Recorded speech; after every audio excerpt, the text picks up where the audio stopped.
लाल button को दबा के चैनल को सब्सक्राइब जरूर करें और साथ में बेल आइकन को दबाना ना भूलें।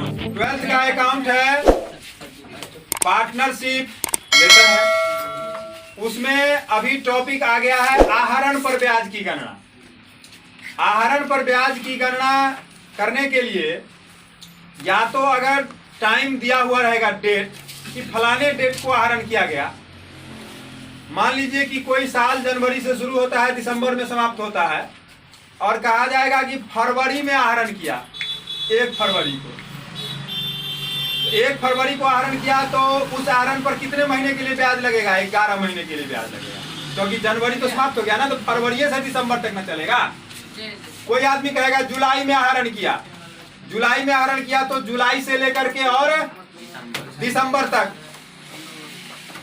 ये समय जितना होगा उस पर ब्याज लगेगा।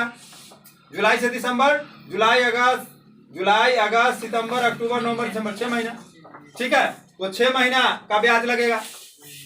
ये तो हुआ कि जब टाइम दिया हुआ रहेगा, तब आहरण की तिथि दी गई रहेगी, तो जब आहरण किया है वहां से लेकर के वर्ष के अंत तक में जितना महीना काउंट होगा उतने महीने के लिए ब्याज लगाया जाएगा। और अगर आहरण की तिथि न दी गई हो प्रश्न में, और यह कहा जाए कि वर्ष भर एक समान राशि का आहरण किया गया है, तो आहरण पर 6 महीने के लिए ब्याज लगेगा। ठीक है, अब आते हैं हम लोग, जो कल हमने आप लोगों को, अपने छात्रों को लिखवाया, नोट करवाया कि यदि वर्ष भर प्रत्येक माह के प्रारंभ में एक समान राशि का आहरण किया जाए, माने हर महीना में निकाल रहा है, 2000 करके, 3000 करके, 5000 करके, कुछ भी एक रंग पैसा निकाल रहा है, 5000 तो 5000 हर महीना में, और 2000 तो 2000, कुछ भी होना चाहिए, लेकिन एक रंग होना चाहिए।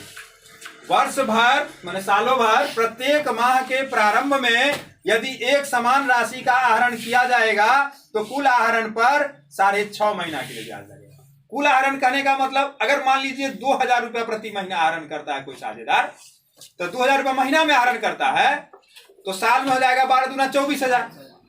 तो 24,000 रुपया पर दर तो सवाल में दिया हुआ रहेगा कितना परसेंट से ब्याज लगाना है, मान लीजिए 8% का रहा है, तो 24,000 गुने 8/100, और हर महीना के शुरू में निकाल रहा है, तो 6.5/12, 24,000 गुने 8/100 गुने 6.5/12। फिर से इसको मैं एक बार दोहराता हूं, यदि वर्ष भर प्रत्येक माह के प्रारंभ में एक समान राशि का आहरण किया जाए, तो कुल आहरण पर 6.5 महीने के लिए ब्याज लगाया जाएगा। और यदि वर्ष भर प्रत्येक माह के मध्य में, बीच में एक समान राशि का आहरण किया जाए, तो कुल आहरण पर 6 महीने के लिए ब्याज लगाया जाएगा। और यदि वर्ष भर प्रत्येक माह के अंत में एक समान राशि का आहरण किया जाए, तो कुल आहरण पर 5.5 महीना के लिए ब्याज लगाया जाएगा। हर महीना के शुरू में निकाल रहा है तो 6.5 महीना के लिए ब्याज लगेगा, हर महीना के बीच में निकाल रहा है तो 6 महीना के लिए ब्याज लगेगा, और हर महीना के अंत में निकाल रहा है तो 5.5 महीना के लिए ब्याज लगेगा। ये बात ध्यान रखना है, ये ऑब्जेक्टिव में भी आ सकता है, आपको सवाल बनाने में भी सुविधा होगा, और ये ऑब्जेक्टिव में भी आ सकता है कि अगर वर्ष भर प्रत्येक माह के प्रारंभ में एक समान राशि का आहरण किया जाए, तो कुल आहरण पर कितने महीने के लिए ब्याज लगेगा? 6.5 महीने। वर्ष भर प्रत्येक माह के बीच में एक समान राशि का आहरण किया जाए, तो कितने महीने के लिए ब्याज लगेगा? 6 महीने। वर्ष भर प्रत्येक माह के अंत में एक समान राशि का आहरण किया जाए, तो 5.5। अब आ जाइए, इतना के बाद यदि वर्ष भर प्रत्येक तिमाही के प्रारंभ में, हर तिमाही मैंने 3 महीना, हर 3 महीना पर पैसा निकाल रहा है, लेकिन 3 महीना पर निकाल रहा है, तो हर तिमाही के प्रारंभ में एक समान राशि का आहरण करता है, तो कुल आहरण पर 7.5 महीना के लिए ब्याज लगेगा। और हर तिमाही के बीच में करता है तो 6 महीना के, और हर तिमाही के अंत में करता है तो 4.5 महीना, 4.5 महीना। हर महीना में करता है तब अंत में तब 5.5, लेकिन तिमाही, हर तिमाही के अंत में करता है तो 4.5 महीना के लिए कुल आहरण पर ब्याज लगेगा। ठीक है, अब एक बात छात्रों के मन में आ सकता है, मैं क्लियर कर दूं कि ये जो हर महीना के शुरू में करेगा तो 6.5 महीना के लिए, हर महीना के बीच में करेगा तो 6 महीना के लिए, हर महीना के अंत में करेगा तो 5.5 महीना के लिए, तिमाही के शुरू में करेगा तो 7.5 महीना के लिए, तिमाही के बीच में करेगा तो 6 महीना के लिए, और तिमाही के अंत में करेगा तो 4.5 महीने के लिए। ये क्या है? ये क्या हुआ? ये नहीं समझे होंगे छात्रों। तो ये क्या है? ये है एवरेज पीरियड है, ये औसत अवधि है। ये क्या है? एवरेज पीरियड, औसत अवधि है। ठीक है, औसत अवधि कहने का मतलब एक चीज मैं समझाऊं आपको। अभी औसत अवधि निकालने का एक सिंपल तरीका, मैं साधारण तरीका पहले समझाता हूं आपको। औसत अवधि जो निकालते हैं तो उसका एवरेज पीरियड, इंग्लिश में उसको बोलते हैं एवरेज पीरियड इक्वल टू, अगर हर महीना के शुरू में निकाल रहा है, महीने के प्रारंभ में अगर निकाल रहा है, तब अगर एवरेज पीरियड हम निकालेंगे तो उसका फार्मूला होता है n+1/2। हर महीना में निकाल रहा है तो n का मतलब कितना हो गया? 12 महीना हो गया ना। हर महीना के शुरू में निकालता है तो +1 करना है हमको, फार्मूला है। तो 12 + 1/2 माने 13/2, 13/2 का मतलब 6.5 महीना। ठीक है, हर महीना के बीच में यदि निकाले, हर महीना के बीच में, तब एवरेज पीरियड इक्वल टू होगा, बोर्ड पर फोकस करें, तब एवरेज पीरियड इक्वल टू सीधे n/2। n कितना है? हर महीना में निकाला है तो साल में तो 12 महीना होता है, तो 12/2 माने 6 महीना।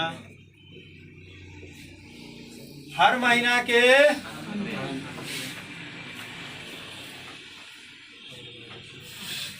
अंत में, तब यहां होता है average period equal to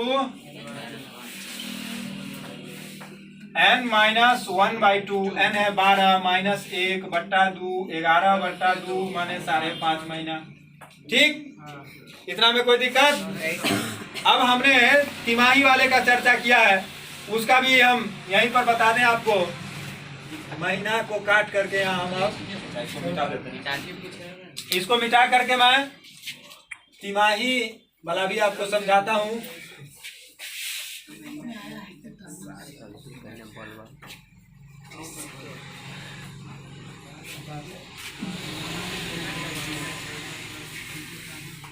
her तिमाही के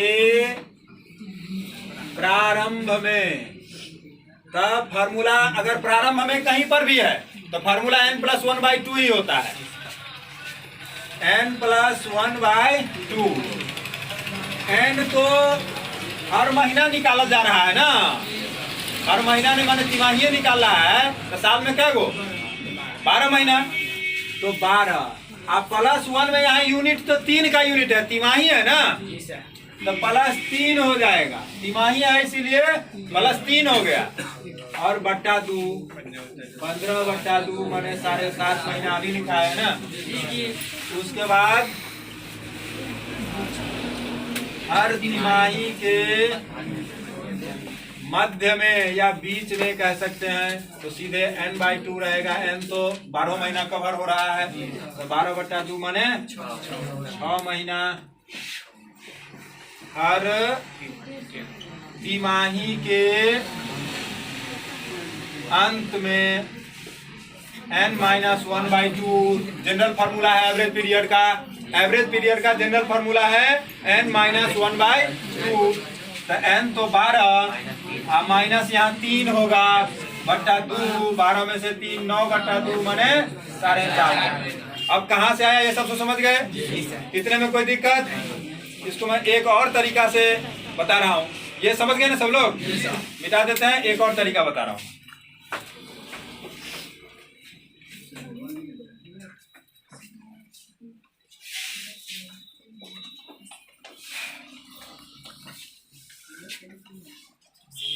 लेटर दिखा है ना बोर्ड पर से?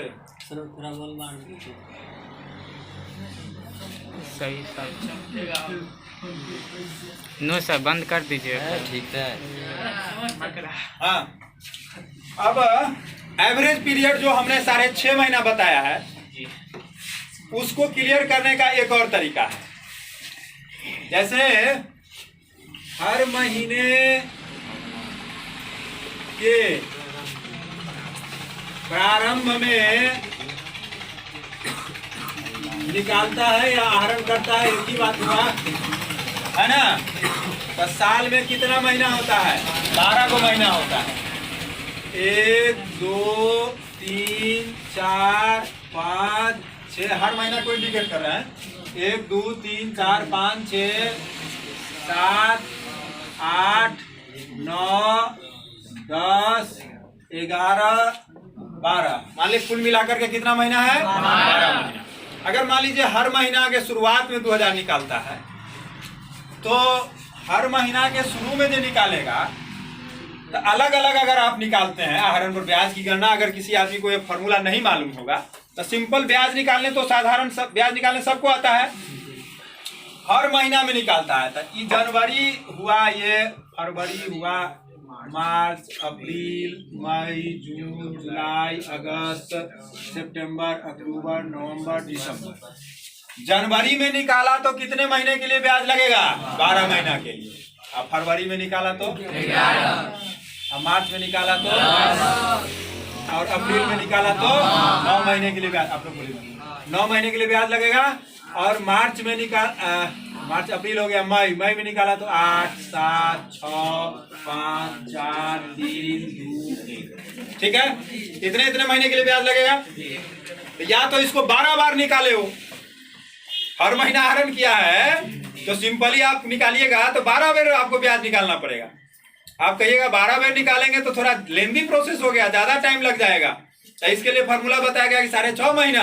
अब हमारा विद्यार्थी पूछेगा कि 6.5 महीना क्या है, कैसे आ गया 6.5 महीना? तो उसका तो एक तरीका हमने पहले बताया आपको, n + 1/2। तो n 12 + 1/2 13/2 6.5 महीना। उसको समझाने का एक दूसरा तरीका यहाँ तो 12 महीना, यहाँ 11 महीना, 10, इसे हर महीना। अब एवरेज पीरियड जो निकालते हैं, एवरेज माने औसत होता है। औसत निकालने सभी लोगों को आता होगा। औसत कैसे निकालते हैं? जितने संख्या होती है उस सबको जोड़ लेते हैं, और जितना संख्या होता है उतनी संख्या से हम भाग दे देते हैं। यही ना करते हैं, औसत निकालते हैं। तो अब इस सबको हम जोड़ेंगे, 12 + 11 + 10, माने साबित कर रहे हैं। इतना आपको लिखना नहीं है। आप ये कभी भी ना सोचे कि थोड़ा लेंदी प्रोसेस है। हम आपको इसको दूसरे विधि से भी समझा रहे हैं, 6.5 महीना को दूसरे तरीका से भी ला रहे हैं। ठीक है, 12 + 11 9 8 7 6 5 4 3 2 1 12 11 23 23 और 10 33, बोलो मत, 33 और 9 41 41 8 49 49 और 7 56 और 6 62 62 और